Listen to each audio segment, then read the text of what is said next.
안녕하십니까 유튜브 구독자 여러분, 만나서 반갑습니다. 월지 10성으로 보는 우리 아이의 성격, 그 이야기를 해보려고 하는데요. 그 이야기를 진행하려면 아무래도 이 10성이 기본적으로 뭔지에 대해서는 전문적이진 않다 하더라도 간단하게라도 10성이 어떤 건지에 대해서는 한번 알아보는 시간을 갖도록 해보겠습니다. 여기 10성이라고 하죠. 10개의 별. 자, 10성은 10개의 별이란 뜻입니다. 그리고 이거는 십신이라고도 말을 합니다. 이 십신은 10개의 신, 즉 이 십성과 십신은 같은 말이고요. 10개의 별 또는 10개의 신을 의미합니다. 이것이 이제 가족관계를 나타낼 땐 육친이라는 단어로 이제 가족관계를 나타냅니다. 이 십성은 왜 나왔느냐 하면 우리 사주는 음양오행, 그러니까 음과 양, 그 다음에 목화토금수의 오행으로 구성이 되어 있는데, 이 오행만으로는, 목화토금수의 이 오행만으로는 어떤 그런 다양한 인간관계를 해석하기가 너무 힘들죠. 인간관계 해석이 잘 안 됩니다. 예를 들자면 무슨 가족 간의 관계라든가 뭐 직장 생활에 관한, 뭐 내가 직장을 구할 수 있느냐, 직장에 대해 직장에서의 내 생활이 어떠냐, 그 다음에 상사와의 관계가 어떠냐, 뭐 이런 것들, 그리고 경제활동, 뭐 돈을 내가 얼마를 벌 수 있냐, 또 돈을 번다면 어떤 돈을 벌 수 있냐, 월급을 받게 되느냐, 내가 사업을 해서 뭐 한꺼번에 목돈을 좀 벌 수 있는 그런 기회를 맞이하느냐, 투기나 투자나 이런 것은 내가 적당하냐, 이런 것들 경제활동에 관한 부분들, 그리고 뭐 학습 능력, 예를 들면 내가 공부를 잘한다 못한다, 내가 어떤 재능과 적성을 가지고 태어났다, 그 다음에 지금 내가 하고 있는 일이 그 재능과 적성에 맞는 일인가 등등, 그리고 부부간의 사이가 어떻다든가, 뭐 부부간의 인연에 대해 인연이라든가 이런 등등, 이런 다양한 어떤 그런 인간관계 해석이 음양과 오행만으로 너무 힘들기 때문에, 그래서 이 십성을 통해서 그런 다양한 인간관계를 해석하는 겁니다. 그 십성을 보면은 주로 이제 그냥 단어만 어느 정도 익혀두시면 될 것 같아요. 뭐 외우지 않으셔도 되고요. 계속해서 이제 해나가 볼 테니까. 우리가 보통 이렇게 만세력 같은 걸 통해서 사주를 띄우면 뭐 신축이면 신금, 축토, 무슨 뭐 임수, 진토 뭐 이렇게 8글자 위에 보면은 이렇게 한자로 되어 있기도 하고 한글로 되어 있기도 합니다. 이렇게 식신이라고 되어 있기도 하고, 여기 보면 뭐 상관, 비견, 뭐 편인, 정인, 편재, 정관 이런 식으로 이제 다 이렇게 한문으로 나와 있는 경우도 있고 이렇게 한글로 되어 있는 경우도 있습니다. 예를 들어서 이런 식으로 정인, 편인, 상관, 식신, 정관, 평관, 정제, 편제, 겁제, 비견 이렇게 이 10가지를 우리가 이거를 십성이라 그러는 겁니다. 그러면 이 십성들이 이 어떤 성격을 갖고 있고 주로 어떤 것을 의미하는지 한번 간단하게 알아보도록 하겠습니다. 자, 우선 보면은 여기서 나는 일간입니다. 예를 들어서 아까 여기 보면은 요 부분에서 아신이라고 되어 있죠. 아신. 이것이 나입니다. 나. 주인공. 그러니까 이 사주의 주인공이죠. 이것을 일간이라 그럽니다. 일간. 그 일간인 나를 기준으로 해서 나를 생을 해주면, 그러니까 나를 예를 들어서 내가 목이라고 한다면 목은 수생목으로 수가 목을 생해주겠죠. 그러면은 나를 생해주는 이것을 우리가 인성이라 그럽니다.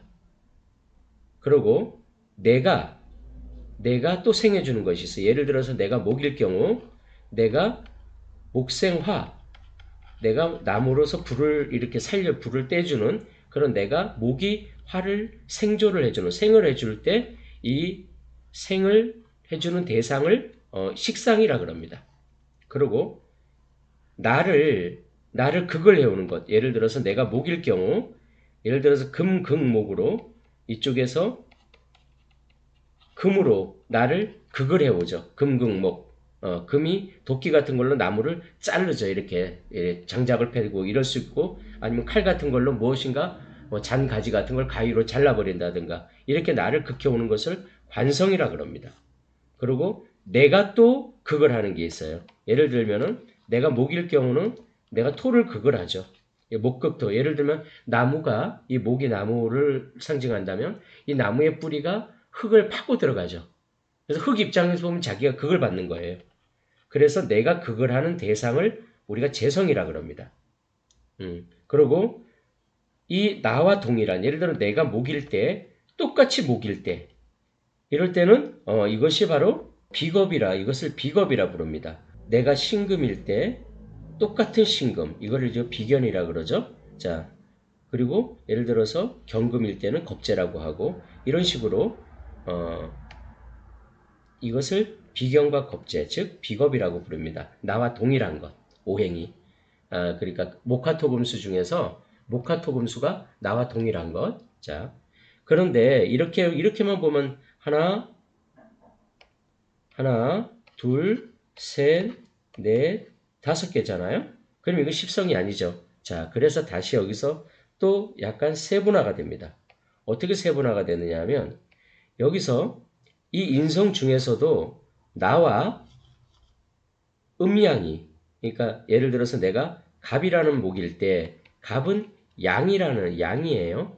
갑은 양인데 예를 들어 이 음일 때 그러니까 이 인성 중에서도 음인 인성 수일 이 목에게 인성은 수라 그랬죠. 예, 수생목으로 나를 생주해 주니까 이 중에서 또 음인 경우는 나는 양일 때 상대가 음인 경우는 이것을 우리가 정인이라 그럽니다. 그리고 내가 양인데 똑같이 양인 인성을 우리가 편인이라 그럽니다. 그래서 인성을 다시 정인과 편인으로 나눕니다. 나와 음양오행이 다른 것과 나와 음양오행이 동일한 것. 이렇게 해서 같이 정인 편인을 나누고 식신상관이라는 식상이라는 것도 상관, 나와 음양이 다른 상관이 있고 나와 음양이 동일한 경우 식신이라 그럽니다. 그리고 관성도 나와 음양이 다르면 정관, 나와 음양이 같으면 평관 이렇게 이야기를 합니다. 재성도 똑같이 나와 음양이 다르면 정재, 나와 음양이 같으면 편재. 이 비겁도 나와 음양이 다르면 겁재, 나와 음양이 같으면 비견이라 그럽니다. 자, 한번 이렇게 해서 이것을 십성이라 그러는데 이것을 이제 우리가 십성이라고 불러요. 십신이라도 부르고. 자, 그런데 이제 하나하나 완전히 좀 완전히 다 알지는 못한다 하더라도 어느 정도는 좀 이것이 무슨 뜻이 있는지를 한번 알아보도록 할게요. 우선 이 정인이라는 것은 어머니를 나타내고 학문이나 교육 또 그리고 경험을 통한 어떤 학습 같은 것을 이 정인의 성격 그러니까 정인이라는 거는 우리가 아까 왜 다양한 인간관계 속에서 인간관계를 해석을 하기 위해서 아까 정인이 이 십성이 필요하다고 했잖아요. 그렇죠? 자, 그럼 여기 보면은 뭐 우리 모든 인간관계 속에서 이 정의는 어머니를 상징하기도 하고 의미하기도 하고 또 우리가 학교에서 배우는 학문이나 뭐 교육 이런 걸 상징하기도 하고 또 과거로부터의 경험을 통한 어떤 학습 이런 것도 다 이 정인의 범주에 들어갑니다. 그리고 편의는 예를 들어서 어머니 중에서도 계모 그러니까 새어머니 뭐 계모라든가 학문 중에서도 어떤 정통 학문보다는 약간 특수학문이나 어떤 그런 정통에서 약간 벗어난 학문 같은 거, 뭐 예술이나 철학이나 상상력 등 이런 것들이 이제 편인의 범주에 들어갑니다. 그리고 내가 생활해주는 식상은 다시 상관과 식신으로 나누는데 이 상관이란 거는 그 보통 보면은 뭐 잘못된 것을 이 상자가 관을 상하게 한다는 뜻이거든요. 자, 그래서 관을 상하게 한다는 건 잘못된 꼴을 못 본다는 거예요. 잘못된 것은 고치려 하고 또 자존심이기도 하고 상당히 이렇게 화려한 화술을 나타내기도 합니다. 그래서 상관성이 발달한 사람은 이 말재주가 굉장히 좋습니다. 이 말 화술이 굉장히 능통하죠. 자, 그리고 식신 같은 경우는 식신은 대표적인 것이 기술을 상징합니다. 기술. 그래서 이 기술들이 시간이 흐르면서 이렇게 경력이 쌓이고 하다 보면 한 분야의 전문가가 되는 것이 보통 이 식신에 배정된 그런 성분이 성향이죠. 자, 그리고 나를 극을 해오는 금극목, 예를 들어서 내가 목일 때 도끼로 쪼개오는, 나를 쪼개오는 이런 도끼 같은 그런 나를 극해오는 관성은 정관과 다시 편관으로 나뉘는데, 정관 같은 경우는 보통 대표적으로 보면은 뭐 국가나 법률, 보수적 규칙, 그리고 직장, 뭐 직업, 그리고 뭐 여자 입장에서는 가족 관계를 볼 때는 뭐 남편 이런 식으로 이제 해석이 되기도 합니다. 그리고 이 편관이라는 거는 정관이 약간 좀 보수적이고 좀 어떤 원칙을 준수하고 이런 형이라면 편관은 아니에요.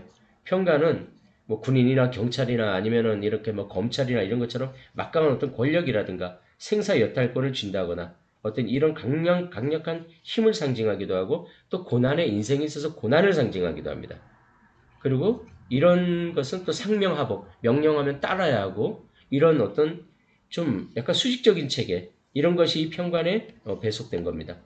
그리고 이 재성, 우리가 왜 돈복이 있느냐 없느냐 볼 때 이렇게 재성, 이 돈을 논하는 이 재성을 보면은 우선 이 정제 같은 경우는 예를 들어서 따박따박 받는 한 달에 그냥 때 되면 꼬박꼬박 받는 월급 같은 거라든가 그리고 근검 전략, 그리고 계획적이고 현실적이고 정제 같은 경우는 어떤 융통성이 조금은 좀 적은 그러면서도 좀 이를 알뜰하죠. 보통 정제가 알뜰한 경우가 많고 또 이게 좀 심해지면 우리 스크루지 영감처럼 그런 노랭이가 되기도 합니다. 자, 편재라는 거는 어떤 그냥 관리 능력, 그 다음에 세상을 바라보는 안목, 시각, 또 사업자적인 통 큰 기질 이런 것들이 보통 편제에 해당합니다. 그래서 우리 뭐 주식 투자를 한다거나 아니면 부동산 투자를 한다거나 이런 어떤 투자나 투기의 개념들이 보통 이 편제에 속한다고 보면 됩니다.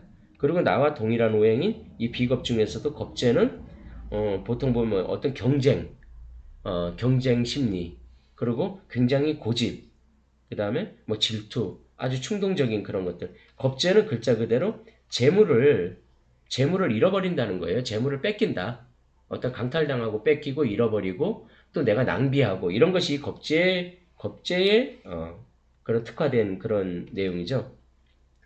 그리고 이 비견 같은 경우는 이제 나와 동일한 거예요. 예를 들어서 내가 간목일 때는 똑같이 간목이 있을 때는 나와 음양도 동일하고 오행도 동일할 때 이럴 때가 이제 비견인데 비견은 뭐 독립성이라든가 자존감, 자존심, 고집 그리고 나와 같은 동성 형제들 그러니까 똑같은 내가 남자일 때 남동생이나 뭐 형 뭐 이런 어떤 그런 것도 이 비견의 범주에 들어갑니다. 그래서 이런 것을 이 십성을 통해서 우리는 사주팔자를 보면서 그 사람의 어떤 인생의 행로 같은 걸 보기도 하고 인간관계라든가 가족관계, 형제관계, 그 다음에 돈을 많이 벌겠느냐 적게 벌겠느냐 어떤 재능과 적성을 가지고 있느냐 그 다음에 그 재능과 적성을 살릴 수 있느냐 없느냐 이런 것들을 다 보는 것을 이 십성을 통해서 보는 겁니다. 앞으로 이제 우리 아이의 성격을 볼 때 이 십성을 통해서 볼 텐데요.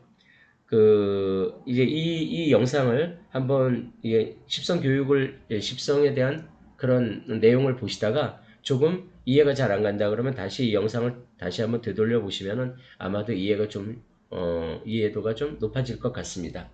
자, 그러면은, 다음 시간부터 본격적으로 이 십성으로 보는 우리 아이의 성격 이야기를 진행하겠습니다.